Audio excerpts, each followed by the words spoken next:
순이 여러분, 랭킹스쿨입니다. 자, 오늘의 주제를 알아보기 앞서서 주영씨, 요즘에 날씨가 정말 너무 춥죠? 날 너무 추워요, 진짜. 수희 씨도 감기 걸리셨다고 또 맞아요. 들었는데 저도 요즘에 핫팩 없으면 밖에 안 나가거든요. 근데 우리 오프닝에 이렇게 날씨 얘기하는 거 너무 상투적이지 않나요? 맞아요. 살짝 또 그럴 수 있는데 제가 오늘은 좀 뻔하게 시작을 해봤습니다. 사실 제가 여러분들에게 시작부터 날씨 얘기를 꺼낸 이유가 있거든요. 날씨가 추워지면 또 쇼핑 좋아하시는 분들 사이에서 어떤 단어, 어떤 날이 또 떠오르지 않을까 싶습니다. 그럼 제가 한번 맞춰볼까요? 좋아요. 블랙 프라이데이? 오, 그렇죠. 사실 이 블랙 프라이데이가 우리나라 건 아니잖아요. 하지만 최근 한국에서도 블랙 프라이데이라는 이름으로 행사를 정말 많이 하곤 합니다. 맞아요. 이제는 뭐 겨울 필수 행사가 좀 된 것 같아요. 블랙 프라이데이라고 해가지고 저도 쇼핑몰에 한번 딱 들어갔거든요. 근데 웬걸? 가격이 똑같은 거예요. 그 행사하기 전이랑 가격이 똑같았어요? 네, 이게 무슨 블랙 프라이데이예요? 이게 바로 꼼수입니다. 아. 이렇게 기존 가격이 할인된 가격인 것처럼 꼼수를 쓰는 경우가 굉장히 많다고 해요. 심지어는 블랙 프라이데이 행사 상품이라고 해서 최저가인 줄 알고 샀는데 기존의 가격보다 비싼 경우도 있다고 하거든요. 맞아요. 사실 이 블랙 프라이데이 때마다 정말 문제가 되는 부분인 것 같은데 이런 꼼수들 쉽게 고쳐지지 않아서 정말 항상 이렇게 이슈가 되는 것 같거든요. 그런데 사실 이런 꼼수들 우리 일상에 굉장히 많습니다. 공감하시는 분들이 여럿 계시지 않을까 하는 생각이 드는데요. 하지만 2024년에는 이러한 꼼수가 통하지 않는 대한민국이 될 것 같습니다. 오늘 저희가 알아볼 주제가 바로 앞으로 대한민국에서 볼 수 없는 꼼수인데요. 항상 이렇게 좀 당하는 입장에서 어떤 꼼수들일지 너무 궁금한데요. 후보부터 바로 보시죠. 가격은 그대로인데 용량은 슈링크플레이션, 오토바이 속도 위반, 이제는 잡을 수 있다. 저작권 도둑 AI. 월세보다 큰 관리비. 오늘도 역시 저희가 준비한 이야기 끝까지 시청을 해주시고요. 그중에 어떤 꼼수가 제일 싫었는지, 사라져서 정말 다행인 꼼수는 무엇인지 1위 투표까지 부탁드리겠습니다. 그럼 오늘은 제가 준비한 이야기부터 한번 시작해 볼게요.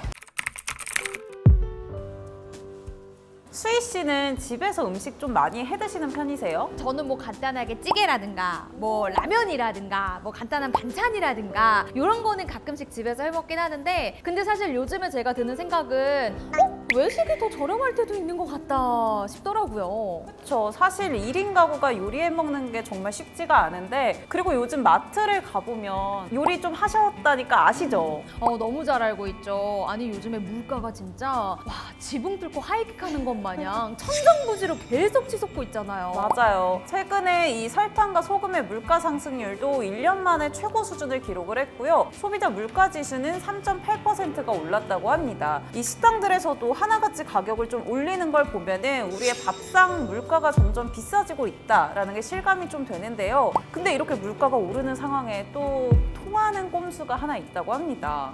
그래요? 그게 어떤 꼼수일까요?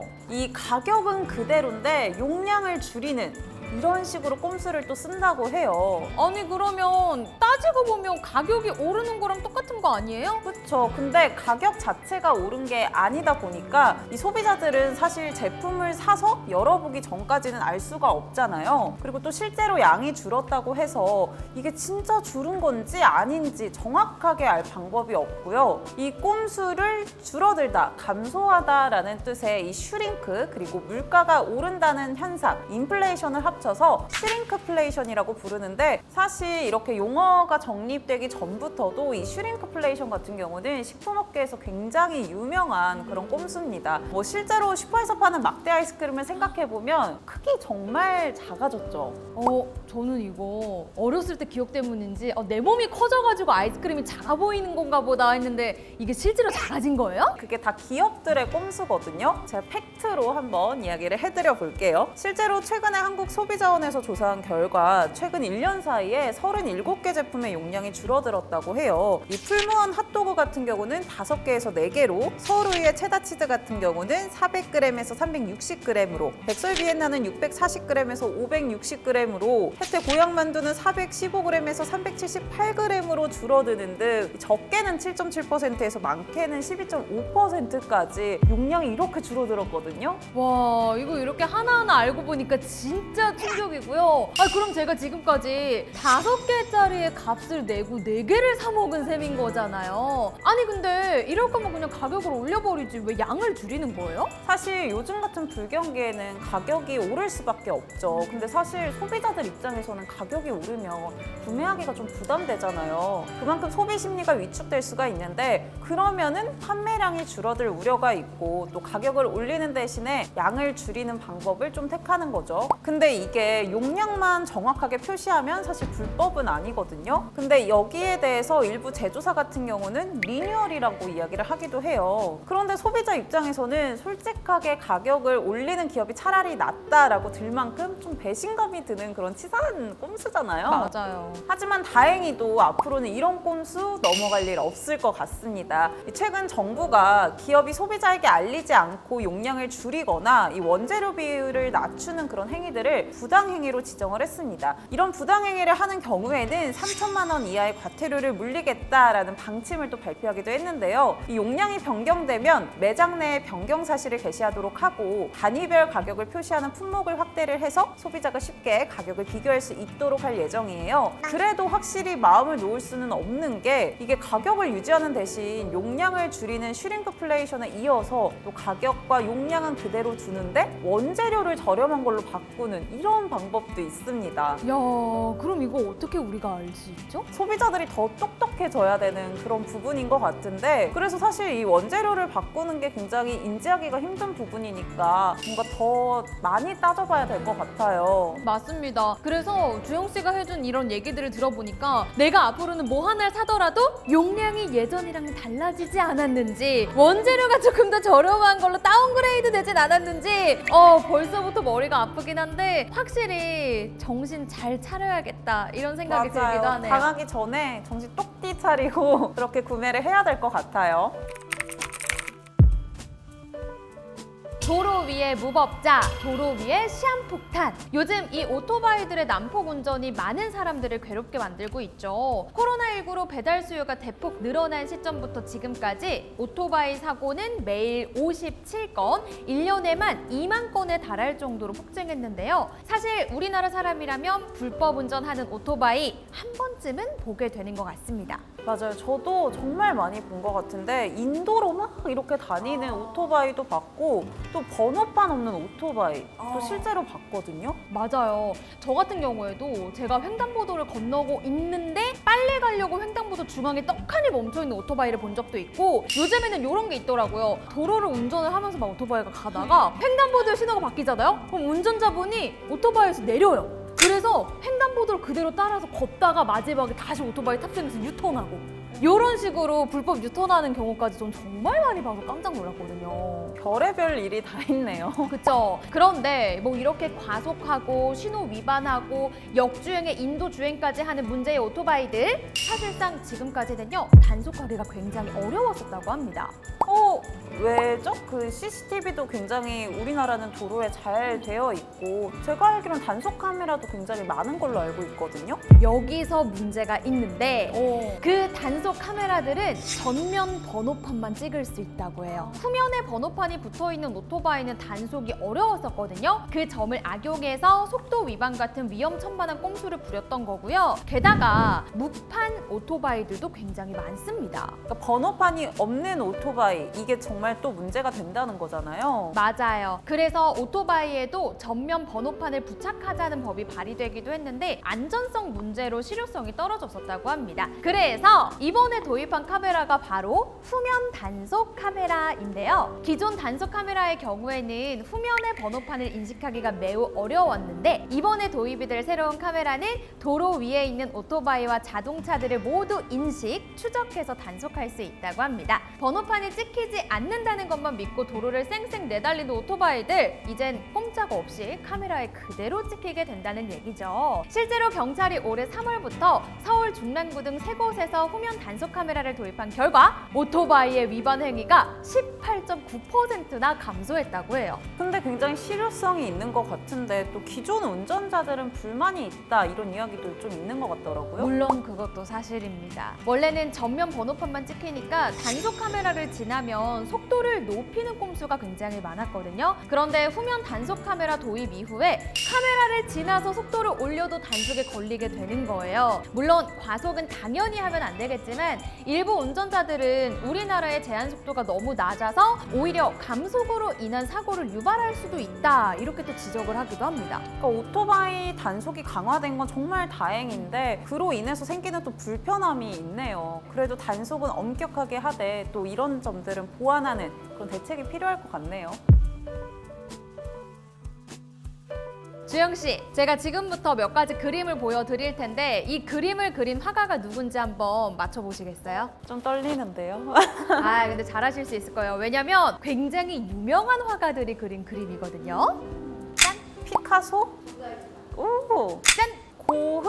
오, 대박. 다음. 아, 앤디 워홀? 오. 아, 프리다 칼로 아니에요? 맞아, 프리다 칼로. 오. 근데 주영 씨가 굉장히 잘 맞추시는 것 같아요. 깜짝 놀랐어요. 긴장했는데 다행입니다. 주영 씨께서 그림들을 딱 보고 누구다 이렇게 할 수 있었던 이유 중에 하나가 특징이 전부 다 뚜렷했기 때문이 아닐까 맞아요. 싶어요. 그림의 특징들이 확 드러나서 그래도 좀 맞출 수 있었던 것 같아요. 맞아요. 근데 주영 씨, 누군지 정답을 맞히시긴 하셨지만 그림 보실 때 뭐 고흐의 그림이다 이렇게 말씀해 주셨는데 저 같은 경우에는 조금 약간 좀 이상한 점이 있었는데 하는 지점이 있었죠. 주영 씨도 느끼셨죠? 그렇죠. 이게 고흐가 북극곰을 그린 적은 없잖아요. 맞아요. 아주 제대로 캐치를 하셨습니다. 사실 이 그림들은요, 실제 화가가 그린 그림이 아니라 AI가 그린 그림이거든요. 그럼 저 지금 AI한테 속은 건가요? 아주 제대로 속아 넘어가셨습니다. 이 그림들은 인공지능에게 역사적인 예술가들의 그림을 학습시키고 난 뒤에 그려낸 그림이거든요. 워낙에 특징이 뚜렷한 화가들이라 그런지 정말 너무 리얼하게 잘 그려냈죠. 진짜 뭔가 순간 착각할 정도로 특징이 굉장히 잘 드러났거든요. 저번에 근데 저희 인공지능 이야기 했잖아요. 네. 근데 AI한테 이렇게 또 속네요, 제가. 아마 속으신 분들 굉장히 많지 않을까 하는 생각이 드는데, 근데 이 시점에서 의문이 드는 게 있을 거예요. AI가 그린 이 그림들 만약에 저작권이 있다면 누구에게 있을까요? 근데 AI가 저작권을 가질 수 있을까요? 아주 예리하게 또 잘 짚어주셨어요. 그렇습니다. 최근 이렇게 리얼하고 잘 그린 AI 그림들이 나오고 이게 상업적으로 활용되기도 하면서 많은 논란을 낳고 있거든요. AI가 그린 그림이라면 어쨌든 인간의 사진, 그림, 화풍을 학습해서 그려낸 결과물일 수밖에 없기 때문인데요. 사실상 수백만 개의 그림들을 학습에 사용하면서 모든 화가에게 저작권 허락을 받았을 리는 없고 결국 누군가의 저작권을 훔쳐서 만드는 작품이라는 건데, 그래서 일부 아티스트들은 인공지능이 저작권 세탁 도구라는 주장도 펼치고 있다고 합니다. 아티스트 입장에서는 충분히 그렇게 주장을 할 수가 있을 것 같아요. 그리고 이렇게 AI의 저작권을 좀 인정을 해주는 순간 그 학습된 작가들 너무나 허탈할 것 같거든요. 맞습니다. 그래서 국가별로 인공지능의 창작물을 대하는 입장도 엇갈리고 있는데요. 인도 저작권청은 2020년 AI 페인팅 애플리케이션을 한 회화 작품의 공동 저작자로 인정했고요. 캐나다 지식재산청은 이 작품의 저작권 등록을 승인한 반면 미국 저작권청은 AI가 그린 회화 작품에 대한 저작권 등록을 거부했다고 합니다. 정말 국가별로 엇갈리는 행보네요. 맞아요. 그렇다면 우리나라는 어떨까요? 우리나라는 얼마 전에 AI 창작물에 대한 구체적인 저작권 가이드라인을 발표했는데요. 이 지침에 의하면 우리나라에서 남의 그림을 학습시킨 AI로 저작권을 취득할 순 없을 걸로 보여지고 있습니다. 정부는 원칙적으로 AI 생성물은 저작물로 볼 수 없고 저작권 등록 대상이 될 수 없다는 입장을 분명히 했거든요. 인간이 기획하고 명령어만 입력한 경우도 저작권 등록은 불가하다고 밝혔다고 있다고 하네요. 그럼 의도적으로 남의 그림을 훔쳐서 이렇게 저작권을 등록하는 그런 꼼수는 벌어지지 않겠네요. 그쵸. 그리고 사실 이제 너무 많은 인공지능 작품들이 쏟아져 나오고 있잖아요. 인공지능에게 적당한 명령어를 입력해서 그림을 뽑아내는 AI 작가들도 나오고 있는데 이렇게 저작권에 대해서 확실하게 짚고 넘어갈 수 있어서 어떻게 보면 굉장히 다행이다 라는 생각이 들기도 합니다. 수희 씨, 보증금 500만 원에 월세 13만 원. 어떤 것 같아요? 저는 세상에 공짜 없다 주의라서 이거 너무 저렴하면 의심부터 가거든요. 그리고 일단 보증금 500에 월세 14? 서울은 100% 아닐 것 같아요. 맞습니다. 이 부동산 공고에는 함정이 있는데 바로 관리비입니다.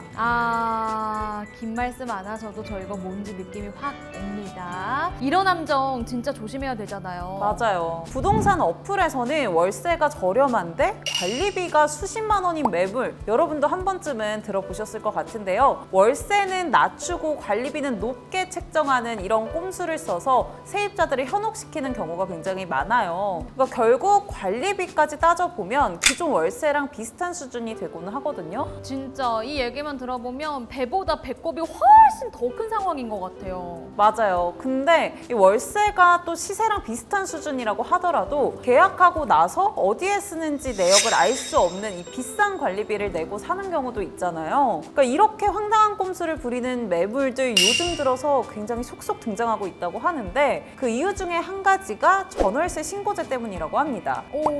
그게 뭐예요? 전월세 신고제는 2020년에 통과된 이 임대차 3법 가운데 하나인데요. 보증금이 6천만 원을 넘거나 월세가 30만 원을 초과하는 경우에는 임대인 그리고 임차인 간에 이 의무적으로 계약 내용을 신고하도록 하는 제도인데요. 근데 이렇게 투명하게 임대 수익이 공개되는 순간 세금을 더 많이 내야 되다 보니까 월세는 낮추고 관리비는 올려받는 꼼수가 성행하고 있다고 합니다. 그리고 이 임대차 3법에서는 전월세 상한제라는 이름으로 월세를 1년에 5% 이상 올리지 못하게 막는 제도가 있거든요. 그래서 월세를 올리지 못하게 되자 월세 대신에 관리비를 올리는 이런 경우도 있다고 합니다. 너무한다.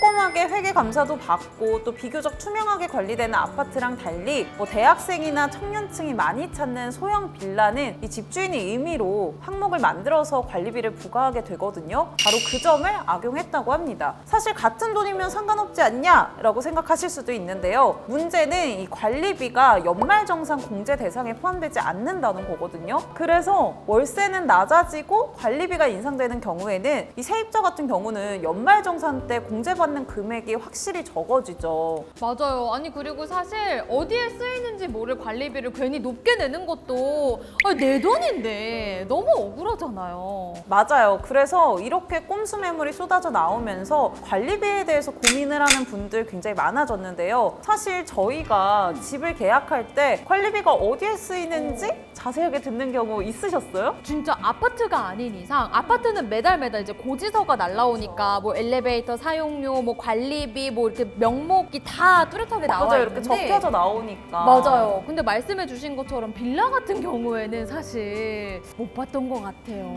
그래서 앞으로는 이 공인중개사의 중개 대상물 확인, 설명 의무를 강화하는 개정안이 시행될 예정이라고 합니다. 앞으로 그래서 공인중개사는 원룸이나 오피스텔 같은 이 소형주택 관리비에 포함된 세부 항목들 자세하게 설명을 해야 하는데요. 그리고 또 최근에 몇 년간 뜨거운 감자였던 이 전세 사기를 방지하기 위해서 임대인의 체납 여부나 선순입 세입자가 있는지 여부 등을 반드시 설명을 해야 하고요. 최우선 변제금이나 전세보증보험 같은 법적으로 보장된 정보 연락 권한에 대해서도 설명을 해줘야 합니다. 진짜 피땀 흘려서 모은 이 보증금 날려먹지 않도록 계약 전에 거쳐야 할 확인 절차가 의무화된 거죠. 그런데 사실 저는 이런 생각도 들어요. 이런 게 법적으로 보장된 권리인 건 아주 잘 알고 있는데 요구하기가 눈치 보인다거나 조금 힘들게 느껴질 때도 있더라고요. 맞아요. 근데 이제라도 의무화가 됐으니까 이거 안 하면 안 되는 거잖아요. 정말 다행이라는 생각이 들어요. 맞아요. 이렇게 어렵게 모은 돈인데 사기 당하지 않고 또 최근에 굉장히 문제가 됐었기 때문에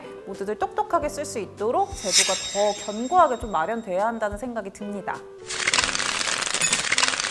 수희 씨는 오늘 들은 이야기 중에 1위를 꼽자면 어떤 걸까요? 물론 역시 오늘도 다 충격적이긴 했지만 제가 제일 내 사연인 것 마냥 들었던 얘기는 월세보다 큰 관리비였던 것 같습니다. 이거 정말 저도 너무 많아요.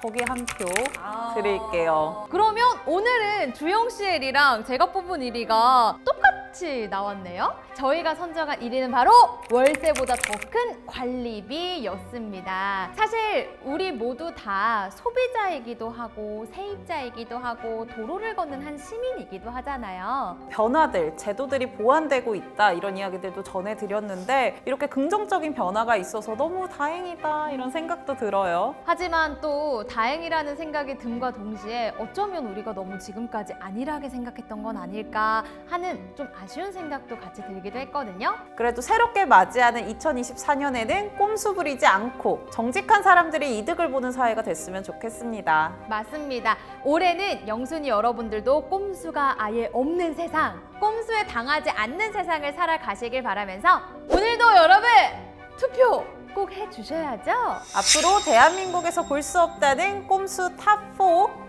여러분들은 어떤 꼼수가 가장 화나셨는지 혹은 어떤 꼼수가 사라져서 다행인지 여기 밑에서 투표해 주시면 너무 좋을 것 같고요. 저희도 다 볼 거니까 어디 가지 마시고 꼭 투표해주세요, 여러분. 그럼 저희는 다음에 또 새로운 랭킹으로 찾아오도록 하겠습니다. 같이 인사해볼까요? 하나, 둘, 셋. 안녕! 안 맞았어. 내가 뭐야? 내가 말고. 안녕! 안녕!